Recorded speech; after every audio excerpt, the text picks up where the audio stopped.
ਹੁਣ ਆਪਾਂ ਕੋਲੀਗੇਟਿਵ property study ਕਰ ਲਈਆਂ, ਜੋ ਆਪਾਂ ਨੇ ਵਾਂਟ ਆਫ ਫੈਕਟਰ ਉਹ ਵੀ ਸਟੱਡੀ ਕਰ ਲਿਆ। ਹੁਣ ਆਪਾਂ ਇਹਨਾਂ ਦੇ ਬੇਸ ਦੇ ਉੱਤੇ ਕੁਝ ਐਮਸੀਕਿਊਜ਼ ਤੇ ਕੁਝ ਕਨਸੈਪਚੁਅਲ ਕੁਐਸਚਨਸ ਡਿਸਕਸ ਕਰਨੇ ਆ। ਤਾਂ ਇਹਨਾਂ ਦੇ ਵਿੱਚ ਜੋ ਵੀ ਐਮਸੀਕਿਊਜ਼ ਨੇ ਬਹੁਤ ਹੀ ਇੰਪੋਰਟੈਂਟ ਨੇ, ਸਿਰਫ ਬੋਰਡ ਪੁਆਇੰਟ ਆਫ View ਨਾਲ ਨਹੀਂ, ਅੱਗੇ ਜੋ ਕੰਪੀਟੀਟਿਵ ਪੁਆਇੰਟ ਹੈ ਉਸ ਦੇ ਅਕੋਰਡਿੰਗ ਵੀ ਇਹ ਬਹੁਤ ਇੰਪੋਰਟੈਂਟ ਹੈ। ਸੋਲੂਸ਼ਨ ਦੇ ਇਸ ਟੌਪਿਕ ਦੇ ਵਿੱਚੋਂ ਬਹੁਤ ਸਾਰੇ ਕੁਐਸਚਨਸ ਜੋ ਹੈ ਉਹ ਅਕਸਰ ਪੁੱਛੇ ਜਾਂਦੇ ਨੇ ਹਰ ਇੱਕ ਤਰ੍ਹਾਂ ਦੇ ਕੰਪੀਟੀਟਿਵ ਐਗਜ਼ਾਮਸ ਦੇ ਵਿੱਚ, ਠੀਕ ਹੈ।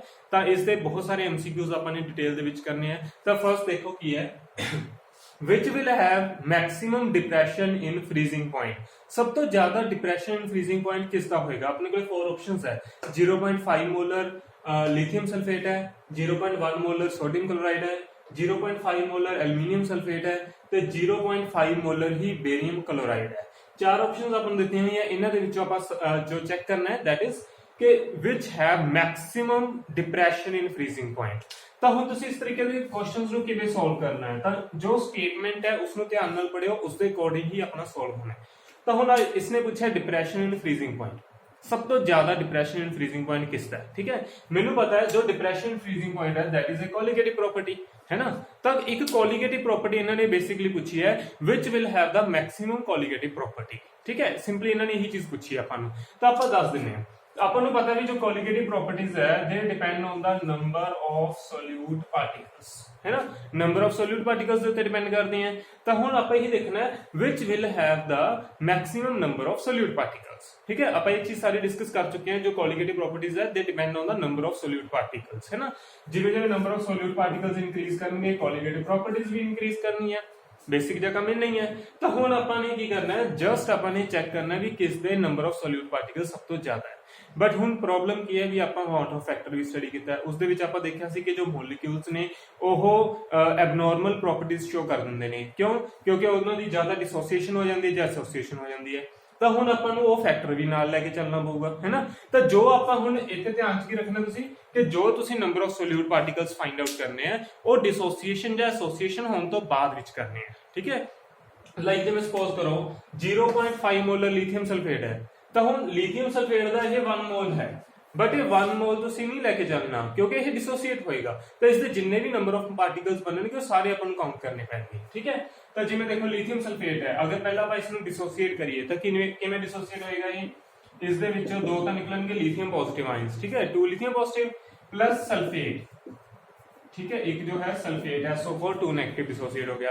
इट मींस कि जो लिथियम सल्फेट है वो टोटल 3 आयंस ਦੇ ਵਿੱਚ डिसोसिएट हो रहा है। तो इट मींस कि जो सोल्यूट पार्टिकल्स ने दे आर 3 इन काउंटिंग, है ना।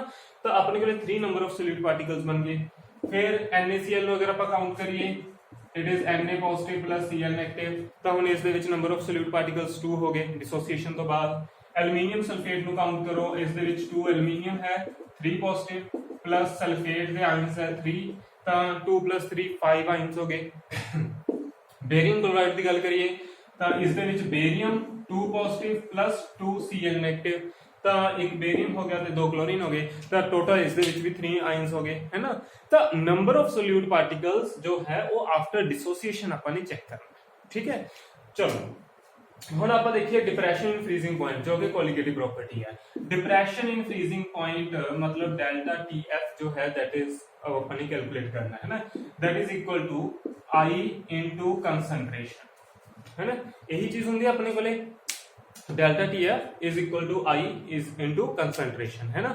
तो आप ये फार्मूला कर चुके हैं ज्यादा ना, delta TF is equal to KF into M होता है, ठीक है। M की है मोलैलिटी, कंसंट्रेशन है, तो इट मींस जो KF है वो तो कांस्टेंट ही है। इसका मतलब जो डेल्टा TF है that is directly proportional to the concentration, है ना।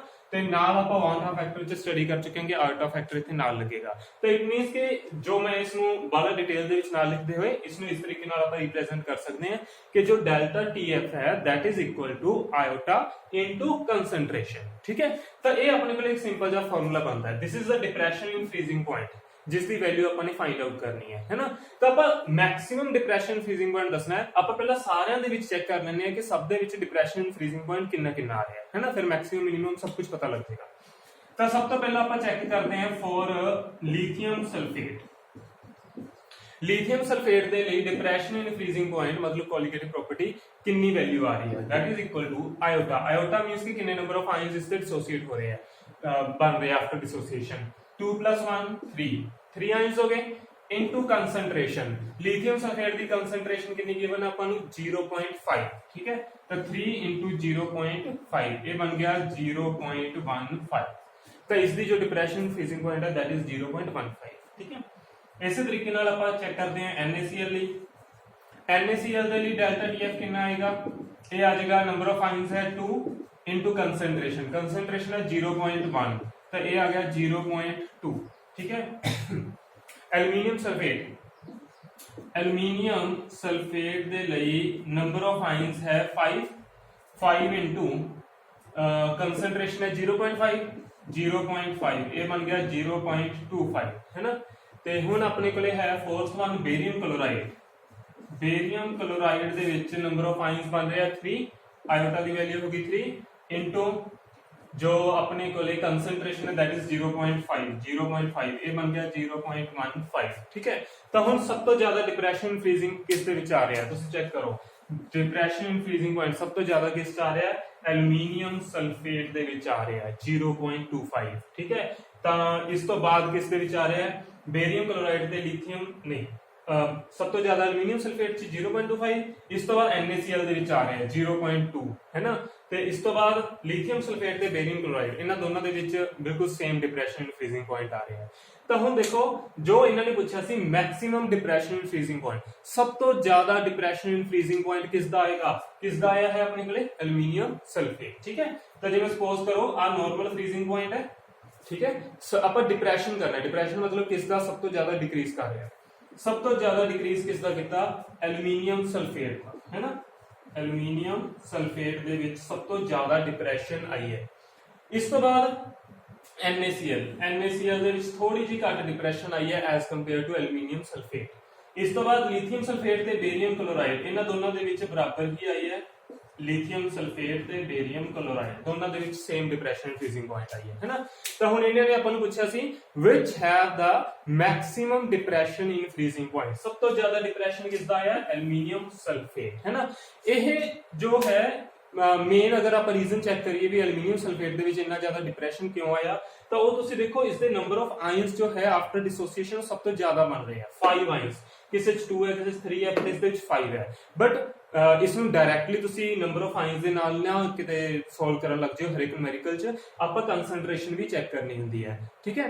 तो अगर कंसंट्रेशन सारिਆਂ ਦੀ सेम ਹੋਵੇ फिर तो ਆਪਾਂ ਨੂੰ कोई जरूरत नहीं है, फिर तो सारी कंसंट्रेशन का फैक्टर सेम लगेगा, फिर तो सिर्फ आयंस देख के आप चेक कर सकते हैं, दस सकते हैं भी किसकी डिप्रेशन फ्रीजिंग पॉइंट सब तो ज्यादा होगी। But in case concentration different होवे तो फिर अपन कंसंट्रेशन भी नाल मल्टीप्लाई करनी पड़ेगी, ठीक है। चलो हुण इस न्यूमेरिकल नूं थोड़ा जिहा आपां ट्विस्ट करके देखते हैं, थोड़ा जिहा स्टेटमेंट चेंज करते हैं। अगर तुहानूं ये पूछा गया हुंदा which will have the maximum freezing point, which will have the maximum freezing point, ठीक है। तो हुण की हुंदा, हुण आपां इस नूं सोल्व तो इस तरीके नाल ही करना सीगा।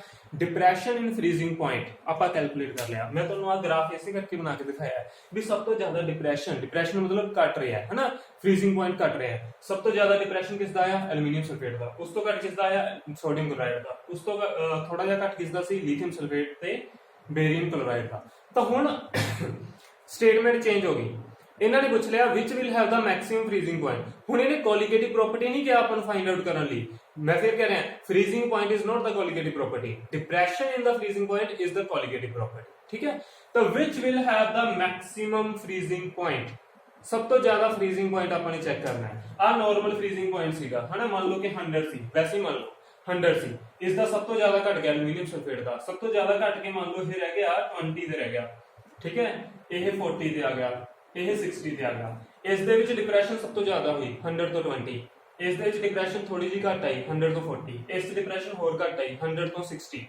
ਤਾਂ ਹੁਣ ਆਪਾਂ ਦੇਖੀਏ ਇਸ ਦਾ फ्रीजिंग पॉइंट 20, इसका फ्रीजिंग पॉइंट 40, ਇਹਨਾਂ ਦੋਨਾਂ ਦਾ फ्रीजिंग पॉइंट कितना है 60। ਤਾਂ ਸਭ ਤੋਂ ਜ਼ਿਆਦਾ फ्रीजिंग पॉइंट किस ਦਾ ਆ ਰਿਹਾ, ਸਭ ਤੋਂ ਜ਼ਿਆਦਾ फ्रीजिंग पॉइंट आ रहा है लिथियम सल्फेट ਤੇ बेरियम क्लोराइड ਦੋਨਾਂ ਦਾ ਬਰਾਬਰ ਆ ਰਿਹਾ है ना। ਤਾਂ फ्रीजिंग पॉइंट किस ਦਾ ਸਭ ਤੋਂ ਜ਼ਿਆਦਾ ਹੈ ਤੇ डिप्रेशन इन फ्रीजिंग पॉइंट किस ਦਾ ਸਭ ਤੋਂ ਜ਼ਿਆਦਾ ਹੈ, ਇਹ ਦੋਨੇ ਚੀਜ਼ਾਂ ਬਹੁਤ ਹੀ डिफरेंट है। स्टेटमेंट ਨੂੰ ਧਿਆਨ ਨਾਲ ਪੜ੍ਹ ਕੇ ਫਿਰ ਤੁਸੀਂ MCQ ਸੋਲਵ ਕਰਨਾ, ठीक है। तो क्योंकि एक छोटे जो वर्ड नाल ही सिर्फ डिप्रेशन मिसिंग किया तो जो क्वेश्चन है उसका आंसर चेंज हो गया, ठीक है। तो इस तरीके नाल MCQs जो है उन्होंने ध्यान नाल सॉल्व करो। MCQs का मतलब सिर्फ ये नहीं हुंदा कि जो क्वेश्चन दिता है उसका आंसर आप लभ लिया। अगर MCQ सही तरीके नाल सॉल्व करने हैं तो जिन्नियां ऑप्शंस दित्तियां हुई हैं उन्हां सारियां ऑप्शंस दे क्वेश्चंस लभो। जिवें हुण इन्हां ऑप्शंस तो आपां ने एक क्वेश्चन नवां लभ लिया, that is which will have the maximum freezing point, है ना। तो MCQ सॉल्व करने का सही तरीका यही है, ठीक है। जो गलत ऑप्शंस ने उन्हां दे सही क्वेश्चंस लभो, फिर तुहाडी जो है प्रैक्टिस होएगी, फिर ही कॉम्पिटिटिव दे विच तुहाडा जो हैंड है वो इन्ना मतलब एक्सपर्ट हो जाएगा कि तुसीं बड़ी आसानी नाल क्वेश्चंस जो है बिना घबराए सॉल्व कर सकते हो, ठीक है। चलो हम नेक्स्ट सॉल्व करते हैं। ओके, इसे क्वेश्चन ਦੇ ਵਿੱਚ ਇੱਕ ਛੋਟੀ ਚੀਜ਼ ਹੋ ਰਿਹਾ ਹੈ ਕਿ ਇੱਕ ਹੋਰ ਨੂਮੈਰੀਕਲ ਤੁਹਾਨੂੰ ਸਟੇਟਮੈਂਟ ਜੋ ਹੈ ਚੇਂਜ ਕਰਕੇ ਆ ਸਕਦੀ ਹੈ। ਉਹ ਪੁੱਛ ਸਕਦੇ ਆ ਕਿ which will have minimum freezing point, ਹੈ ਨਾ। ਤਾਂ ਜਿਵੇਂ ਹੁਣ ਆਪਾਂ ਚੈੱਕ ਕਰ ਲਏ ਦੋ ਕੁਐਸਚਨ ਪਹਿਲਾਂ ਕਰ ਚੁੱਕੇ ਹਾਂ, which will have the maximum depression freezing point, which will have the maximum freezing point, ਦੋਨੇ ਹੋ ਗਏ। ਹੁਣ ਇਸੇ ਨੂੰ ਸਟੇਟਮੈਂਟ ਹੋਰ ਵੀ ਚੇਂਜ ਹੋ ਸਕਦੀ ਹੈ, which will have minimum freezing point, ਸਭ ਤੋਂ ਘੱਟ ਫਰੀਜ਼ਿੰਗ ਪੁਆਇੰਟ ਕਿਸ ਦਾ ਹੋਏਗਾ, ਇਹ ਵੀ ਪੁੱਛਿਆ ਜਾ ਸਕਦਾ ਹੈ ਨਾ। ਤਾਂ ਫਿਰ ਆਪਾਂ ਦੇਖਾਂਗੇ ਕਿ ਸਭ ਤੋਂ ਘੱਟ ਫਰੀਜ਼ਿੰਗ ਪੁਆਇੰਟ ਕਿਸ ਦਾ ਹੈ। ਸਭ ਤੋਂ ਜ਼ਿਆਦਾ ਡਿਪਰੈਸ਼ਨ ਕਿਸ ਚਾਹੀ ਸੀ, ਐਲੂਮੀਨੀਅਮ ਸਲਫੇਟ, मतलब सब तो नीचे ही गया, ठीक है। तो इसका मतलब ऐसे का जो फ्रीजिंग पॉइंट है वो सब तो लो होएगा, है ना। आप करिया सी ना, ये 100 है, मान लिया ये 20 है, 40 है, 60 है। तो हम देखो सब तो लो फ्रीजिंग पॉइंट किसका आ रहा है, एल्यूमीनियम सल्फेट का, है ना। तो इस तरीके नाल तुहाडे कोले स्टेटमेंट थोड़ी जी चेंज होएगी ते आंसर भी चेंज हो सकता है, ठीक है। चलो नेक्स्ट कर, हाँ जी बिल्कुल उस नाल दा ही एक होर क्वेश्चन है कि which will have the minimum freezing point। हुणे तुहानूं करके हटे हैं, ठीक है। मिनिमम फ्रीजिंग पॉइंट किसदा हुंदा है, तो किवें फाइंड आउट करना है, चलो देखिए। तो हुण देखो जिवें FeCl3 है, ये डिसोसीएट हो जाएगा किस दे विच, Fe3 positive plus 3Cl negative, है ना। तो टोटल नंबर ऑफ आयंस कितने बन गए, 4। नंबर ऑफ आयंस आ गए 4 इनटू कंसंट्रेशन, कंसंट्रेशन कितनी है इसकी 0.1। देखो इतने सारे दी कंसंट्रेशन सेम है, तो कंसंट्रेशन का फैक्टर आप इग्नोर भी कर सकते हैं, पर चलो आप ले लेंगे 4 इंटू 0.1 कितना आ गया 0.4। तो डिप्रेशन फ्रीजिंग पॉइंट कितनी आ रही है 0.4। अगेन आप की चेक कर रहे हैं पहला कोलिगेटिव प्रॉपर्टी, कोलिगेटिव प्रॉपर्टी मतलब डिप्रेशन इन फ्रीजिंग पॉइंट, ठीक है। आप फ्रीजिंग पॉइंट नहीं चेक कर रहे, आप चेक कर रहे हैं which will have the depression in freezing point, ठीक है। तो डिप्रेशन इन फ्रीजिंग पॉइंट्स आप चेक करके फिर आप फाइंड आउट करांगे मिनिमम फ्रीजिंग पॉइंट किसका है। बेरियम क्लोराइड की गल करिए तो बेरियम प्लस 2 क्लोराइड, तो नंबर ऑफ आयंस हो गए 3 इंटू 0.1 0.3 हो गया।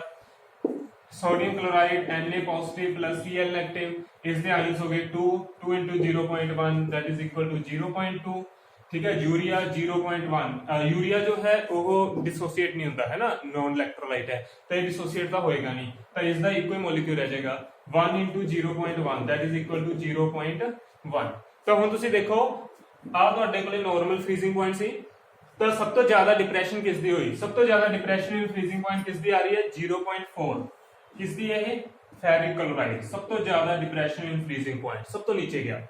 इस तो बाद बेरियम क्लोराइड, ठीक है, बेरियम क्लोराइड 0.3, इस तो बाद NaCl 0.2, इस तो बाद यूरिया 0.1 यूरिया, ठीक है। तो हुण देखो तुहाडे कोले सब तो ज्यादा डिप्रेशन इन फ्रीजिंग पॉइंट किसदी आ रही है FeCl3, तो सब तो ज्यादा डिप्रेशन इन फ्रीजिंग पॉइंट किसदा है FeCl3। इसका मतलब सब तो लो फ्रीजिंग पॉइंट भी किसदा है FeCl3। हुण इसे तरीके नाल भी पूछ सकदे सी which will have the maximum freezing point, सब तो ज्यादा फ्रीजिंग पॉइंट किसदा होएगा, किसदा आ रहा है सब तो ज्यादा फ्रीजिंग पॉइंट यूरिया, है ना। तो इको ही न्यूमेरिकल जो है उस दे विच अलग-अलग न्यूमेरिकल्स जो है तुहानूं मिल सकते हैं। तो इस तरीके नाल सारी ऑप्शंस नूं ध्यान नाल सोचो, उन्हां दे की क्वेश्चंस बन सकते हैं ये भी सोचने की कोशिश करो। हाँ जी नेक्स्ट क्वेश्चन है which will have the highest boiling point, ठीक है। अगेन इसमें की पूछा है which will have the highest boiling point, इसने बॉइलिंग पॉइंट बारे पूछा है। Boiling point is not a colligative property, colligative property की है elevation in the boiling point, ठीक है। तो पहले आप elevation in boiling point find out करते हैं, बॉइलिंग पॉइंट अपने आप निकलेगा। तो elevation in boiling point again colligative property है delta TB that is equal to I into concentration, ठीक है। तो चाहे डिप्रेशन फ्रीजिंग पॉइंट है उसका भी फॉर्मूला ही बनता है, एलिवेशन बॉइलिंग पॉइंट है उसका फॉर्मूला भी यही बनता है ना। तो एलिवेशन बॉइलिंग पॉइंट अपने फाइंड आउट करना है, उसके लिए कंसंट्रेशन चाहिए है, सब दी सेम है, कंसंट्रेशन वाला फैक्टर इग्नोर भी कर सकते हैं इस केस के विच। ते आयोटा जो डिसोसिएशन हो रही है उसने इग्नोर नहीं कर सकते, डिसोसिएशन देखनी पड़ेगी। Na2SO4 डिसोसिएट करके देखो तो अगले 3 आयंस बनेंगे, KCl है डिसोसिएट करके देखो 2 आयंस बनेंगे, ग्लूकोज है, ठीक है, डिसोसिएट नहीं होता तो एक ही आयन रह जाएगा, एक ही मॉलिक्यूल रह जाएगा। तो हुण 3 into 0.1, 2 into 0.1, 1 into 0.1, ਤਾਂ ਇਸ ਦੀ ਜੋ ਐਲੀਵੇਸ਼ਨ ਇਨ ਬੋਇਲਿੰਗ ਪੁਆਇੰਟ ਹੈ 0.3, ਇਸ ਦੀ 0.2, ਇਸ ਦੀ 0.1। ਤਾਂ ਹੁਣ ਐਲੀਵੇਸ਼ਨ ਇਨ ਬੋਇਲਿੰਗ ਪੁਆਇੰਟ ਸਭ ਦੀ ਕੋਲੀਗੇਟਿਵ ਪ੍ਰੋਪਰਟੀਜ਼ ਤੁਹਾਡੇ ਕੋਲੇ ਆ ਗਈਆਂ, ਠੀਕ ਹੈ। ਸਪੋਜ਼ ਕਰੋ ਕਿ ਇਹ ਜੋ ਹੈ ਨਾਰਮਲ ਬੋਇਲਿੰਗ ਪੁਆਇੰਟ ਹੈ, ਠੀਕ ਹੈ। ਤਾਂ ਹੁਣ ਐਲੀਵੇਸ਼ਨ ਹੋ ਰਹੀ ਹੈ ਜਦੋਂ ਤੁਸੀਂ ਸੋਲੂਸ਼ਨ ਚ ਕਨਵਰਟ ਕੀਤਾ ਮੋਲੀਕਿਊਲ ਨੂੰ, ਜੋ ਤੁਸੀਂ ਸੋਲਵੈਂਟ ਦੇ ਵਿੱਚ ਸੋਲਿਊਟਸ ਐਡ ਕੀਤੇ ਤਾਂ ਸੋਲੂਸ਼ਨ ਬਣ ਗਿਆ, ਤਾਂ ਇੱਕ ਐਲੀਵੇਸ਼ਨ ਇਨ ਬੋਇਲਿੰਗ ਪੁਆਇੰਟ ਆਏਗਾ। ਤਾਂ ਕਿੰਨਾ ਐਲੀਵੇਸ਼ਨ ਇਨ ਬੋਇਲਿੰਗ ਪੁਆਇੰਟ ਆ ਰਿਹਾ ਹੈ? ਸਭ ਤੋਂ ਜ਼ਿਆਦਾ ਐਲੀਵੇਸ਼ਨ ਇਨ ਬੋਇਲਿੰਗ ਪੁਆਇੰਟ ਕਿਸ ਦੇ ਵਿੱਚ ਆ ਰਿਹਾ ਹੈ? Na2SO4, ਠੀਕ ਹੈ। ਇੱਥੇ ਨਾਰਮਲ ਬੋਇਲਿੰਗ ਪੁਆਇੰਟ ਸੀਗਾ ਕੱਲੇ ਸੋਲਵੈਂਟ ਦਾ, ਠੀਕ ਹੈ। ਜਦੋਂ ਤੁਸੀਂ ਉਸ 'ਚ Na2SO4 ਪਾਇਆ ਤਾਂ ਬੋਇਲਿੰਗ ਪੁਆਇੰਟ ਬਹੁਤ ਜ਼ਿਆਦਾ ਵੱਧ ਗਿਆ, ਕਿਉਂਕਿ ਐਲੀਵੇਸ਼ਨ ਇਨ ਬੋਇਲਿੰਗ ਪੁਆਇੰਟ ਬਹੁਤ ਜ਼ਿਆਦਾ ਹੈ ਨਾ। ਇੱਥੋਂ ਬੋਇਲਿੰਗ ਪੁਆਇੰਟ ਇੱਥੇ ਪਹੁੰਚ ਗਿਆ, 0.3 ਐਡ ਹੋ ਗਿਆ। ਚਲੋ, ਤੇ ਫਿਰ ਉਸ ਤੋਂ ਬਾਅਦ ਕਿਸ ਦੀ ਵਾਰੀ ਆਈ? KCl ਦੀ। KCl ਦਾ ਬੋਇਲਿੰਗ ਪੁਆਇੰਟ ਜੋ ਹੈ ਉਹ ਵੀ ਇੰਕਰੀਜ਼ ਕਰਿਆ, ਬਟ 0.2, ਠੀਕ ਹੈ। Na2SO4 ਤੋਂ ਥੋੜਾ ਜਿਹਾ ਘੱਟ ਰਹਿ ਜਾਏਗਾ, 0.2 ਤੇ ਰਹਿ ਜਾਏਗਾ, ਠੀਕ ਹੈ। ਤੇ ਇਸ ਤੋਂ ਬਾਅਦ ਰਹਿ ਗਿਆ ਗਲੂਕੋਜ਼। ਗਲੂਕੋਜ਼ ਦਾ ਵੀ ਰਾਈਜ਼ ਕੀਤਾ ਹੈ, ਬਟ ਇੰਨਾ ਜ਼ਿਆਦਾ ਨਹੀਂ ਰਾਈਜ਼ ਕੀਤਾ ਜਿੰਨਾ ਜ਼ਿਆਦਾ KCl ਤੇ Na2SO4 ਦਾ ਰਾਈਜ਼ ਕਰਿਆ ਸੀ। ਤਾਂ ਹੁਣ ਤੁਸੀਂ ਦੇਖੋ, ਸਭ ਤੋਂ ਜ਼ਿਆਦਾ ਬੋਇਲਿੰਗ ਪੁਆਇੰਟ ਫਾਈਂਡ ਆਊਟ ਕਰਨਾ ਹੈ। ਆਪਾਂ ਫਾਈਂਡ ਆਊਟ ਕੀਤਾ ਸਭ ਤੋਂ ਜ਼ਿਆਦਾ ਐਲੀਵੇਸ਼ਨ ਇਨ ਬੋਇਲਿੰਗ ਪੁਆਇੰਟ। ਐਲੀਵੇਸ਼ਨ ਸਭ ਤੋਂ ਜ਼ਿਆਦਾ ਬੋਇਲਿੰਗ ਪੁਆਇੰਟ ਕਿਸ ਦਾ ਰਾਈਜ਼ ਕੀਤਾ? Na2SO4 ਦਾ, ਮਤਲਬ ਸਭ ਤੋਂ ਉੱਪਰ ਇਸ ਦਾ ਬੋਇਲਿੰਗ ਪੁਆਇੰਟ ਗਿਆ, ਤਾਂ ਆਬਵੀਅਸਲੀ ਸਭ ਤੋਂ ਜ਼ਿਆਦਾ ਬੋਇਲਿੰਗ ਪੁਆਇੰਟ ਵੀ ਇਸੇ ਦਾ ਹੀ ਹੋਏਗਾ, ਠੀਕ ਹੈ। ਐਲੀਵੇਸ਼ਨ ਇਨ ਬੋਇਲਿੰਗ ਪੁਆਇੰਟ ਵੀ ਇਸੇ ਦਾ ਜ਼ਿਆਦਾ ਹੈ, ਬੋਇਲਿੰਗ ਪੁਆਇੰਟ ਵੀ ਇਸੇ ਦਾ ਜ਼ਿਆਦਾ ਹੈ, ਠੀਕ ਹੈ। ਹੁਣ ਸਪੋਜ਼ ਕਰੋ ਇਹੀ ਕੁਐਸਚਨ ਪੁੱਛਿਆ ਹੁੰਦਾ, which will have the lowest boiling point। ਇਹਨਾਂ ਦੇ ਵਿੱਚੋਂ ਤਿੰਨ ਆਪਸ਼ਨਸ ਹੀ ਹੈ, ਤਿੰਨਾਂ ਦੇ ਵਿੱਚੋਂ ਕਿਸ ਦਾ ਬੋਇਲਿੰਗ ਪੁਆਇੰਟ ਸਭ ਤੋਂ ਘੱਟ ਹੋਏਗਾ? ਤਾਂ ਹੁਣ ਕਿਸ ਦਾ ਸਭ ਤੋਂ ਘੱਟ ਹੋਏਗਾ ਕਿਵੇਂ ਫਾਈਂਡ ਆਊਟ ਕਰੋਗੇ? ਤੁਸੀਂ ਅਗੇਨ ਸਾਰੀ ਐਲੀਵੇਸ਼ਨ ਇਨ ਬੋਇਲਿੰਗ ਪੁਆਇੰਟ ਫਾਈਂਡ ਆਊਟ ਕਰਕੇ ਆ ਗ੍ਰਾਫ ਬਣਾ ਲਿਆ, ਠੀਕ ਹੈ। ਤਾਂ ਸਭ ਤੋਂ ਘੱਟ ਬੋਇਲਿੰਗ ਪੁਆਇੰਟ ਆਪਾਂ ਨੇ ਫਾਈਂਡ ਆਊਟ ਕਰਨਾ। ਹੁਣ ਸਭ ਤੋਂ ਜ਼ਿਆਦਾ ਕਿਸ ਦਾ ਸੀ? Na2SO4 ਦਾ। ਉਸ ਤੋਂ ਘੱਟ ਕਿਸ ਦਾ? KCl ਦਾ। ਸਭ ਤੋਂ ਘੱਟ ਕਿਸ ਦਾ? ਗਲੂਕੋਜ਼ ਦਾ, ਠੀਕ ਹੈ। ਤਾਂ ਇਸ ਦਾ ਬੋਇਲਿੰਗ ਪੁਆਇੰਟ ਲੋਐਸਟ ਆਏਗਾ ਤੇ ਇਸ ਦਾ ਬੋਇਲਿੰਗ ਪੁਆਇੰਟ ਹਾਈਐਸਟ ਆਏਗਾ, ਠੀਕ ਹੈ। ਤਾਂ ਹੁਣ ਇਸ ਤਰੀਕੇ ਨਾਲ ਤੁਸੀਂ ਨਿਊਮੈਰੀਕਲ MCQs ਜੋ ਹੈ ਉਹ ਸੋਲਵ ਕਰਨੇ ਆ। ਤਾਂ ਫਿਰ ਧਿਆਨ 'ਚ ਰੱਖਿਓ ਬੋਇਲਿੰਗ ਪੁਆਇੰਟ ਤੇ ਐਲੀਵੇਸ਼ਨ ਇਨ ਬੋਇਲਿੰਗ ਪੁਆਇੰਟ, ਠੀਕ ਹੈ। ਦੋਨੇ ਚੀਜ਼ਾਂ ਡਿਫਰੈਂਟ ਹੈ। ਇੱਕ ਹੋਰ ਨਿਊਮੈਰੀਕਲ ਆਪਾਂ ਕਰਦੇ ਹਾਂ। ਹਾਂਜੀ, ਨੈਕਸਟ ਨਿਊਮੈਰੀਕਲ ਹੈ which are the isotonic. Options ਹੈ 0.15 molar urea, 0.05 molar calcium chloride, 0.1 molar magnesium sulphate ਤੇ 0.15 ਮੋਲਰ ਗਲੂਕੋਜ਼। ਇਹਨਾਂ ਦੇ ਵਿੱਚੋਂ ਆਪਾਂ ਨੇ ਦੱਸਣਾ ਹੈ which of the following are isotonic। isotonic मतलब which have the same osmotic pressure, है ना। isotonic ਦੀ ਡੈਫੀਨੇਸ਼ਨ ਆਪਾਂ ਕਰ ਚੁੱਕੇ ਹਾਂ, which will have the same osmotic pressure। ਤਾਂ ਜਿਨ੍ਹਾਂ ਦਾ osmotic pressure same ਹੁੰਦਾ ਉਹਨਾਂ ਨੂੰ ਆਪਾਂ ਕਹਿੰਦੇ ਆ they are isotonic। ਤਾਂ ਹੁਣ ਆਪਾਂ ਇਹ ਚੈੱਕ ਕਰਨਾ ਵੀ ਇਹਨਾਂ ਚੋਂ osmotic pressure ਕਿਸ ਦਾ ਬਰਾਬਰ, ਠੀਕ ਹੈ। ਤਾਂ osmotic pressure ਜੋ ਹੈ ਕੋਲੀਗੇਟਿਵ ਪ੍ਰੋਪਰਟੀ ਹੈ। ਕੋਲੀਗੇਟਿਵ ਪ੍ਰੋਪਰਟੀ ਆਪਾਂ ਕਿਵੇਂ ਫਾਈਂਡ ਆਊਟ ਕਰਦੇ ਹਾਂ? osmotic pressure is equal to iota into concentration, ठीक है। यही फॉर्मूला बनेगा। तो कोलिगेटिव प्रॉपर्टी सब का फॉर्मूला यही है, colligative property is equal to I into concentration. तो हम कंसंट्रेशन सब दी अलग अलग है, इग्नोर नहीं कर सकते। आई फैक्टर फाइंड आउट करना पड़ेगा। यूरिया नॉन इलेक्ट्रोलाइट डिसोसिएट नहीं होता, तो इको ही मॉलिक्यूल रहेगा, इसका आपदा ही रहेगा, है ना। इससे दो तीन आइंस नहीं बनेंगे। Into concentration 0.15। Calcium chloride ions कितने बनेंगे? 3। कंसंट्रेशन 0.05। मैग्नीशियम सल्फेट, एक मैग्नीशियम हो गया एक सल्फेट हो गया, आइंस कितने बने? Only 2। Concentration 0.1। Glucose again non electrolyte है 1 into 0.15, ठीक है। तो सब दी आई वैल्यू ते सब दी कंसंट्रेशन सिंपली मल्टीप्लाई करना है, सब दी कोलिगेटिव प्रॉपर्टी आ जाएगी। देखो जी 1 into 0.15, 0.15 ऑस्मोटिक प्रेशर आ गया 0.15, ठीक है। 3 into 0.05 ਇਹ ਵੀ ਤੁਹਾਡੇ ਕੋਲੇ 0.15 ਹੀ ਆ ਗਿਆ, है ना।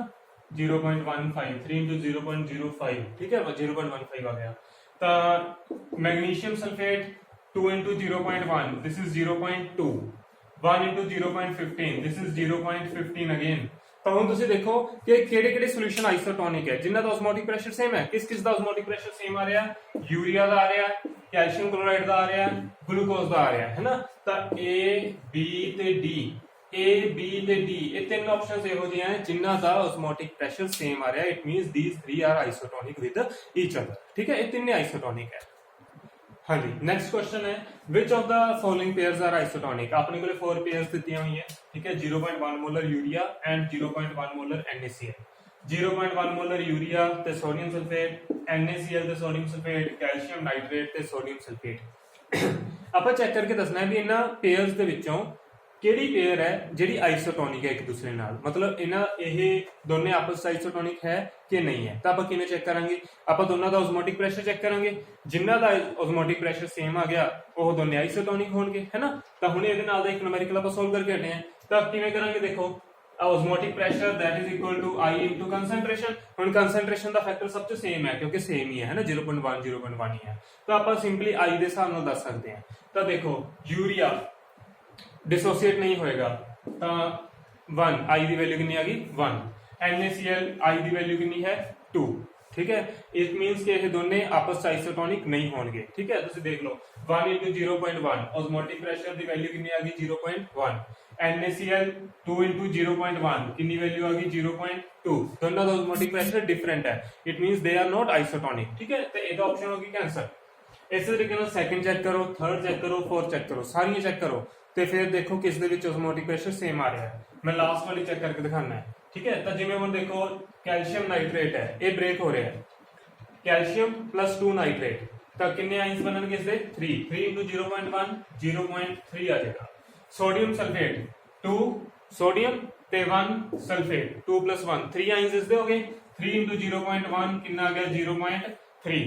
तो हुण देखो यही ऑप्शन तुहाडे कोल इहो जी आएगी जिस दे विच दोनों का ऑस्मोटिक प्रेशर सेम आ रहा है, ठीक है। इट मींस के ये जो मॉलिक्यूल्स है कैल्शियम नाइट्रेट ते Na2SO4 these two are isotonic with each other, ठीक है, बिकॉज दोनों का प्रेशर ऑस्मोटिक प्रेशर सेम है।